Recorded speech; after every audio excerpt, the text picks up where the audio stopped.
Smartphone, কিছু স্বপ্ন আর একটু পরিশ্রম, এই তিনটেই লাগে ইউটিউব দিয়ে তোমার নিজের দুনিয়া তৈরি করতে।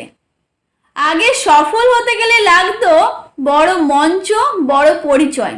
ইউটিউব এমন একটা মঞ্চ যেখানে তোমার কণ্ঠ, তোমার গল্প, তোমার প্রতিভা বিশ্বজোড়া মানুষ শুনতে পায়।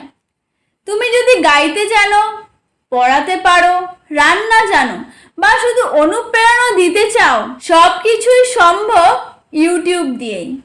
এখানে ডিগ্রি লাগে না, লাগে ধারাবাহিক চেষ্টা।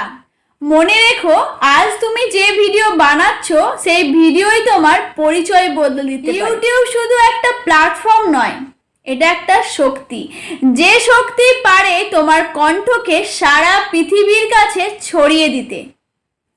তাই ভয় পেও না, আজই শুরু করো। তোমার কণ্ঠই হতে পারে পরের প্রজন্মের অনুপ্রেরণা।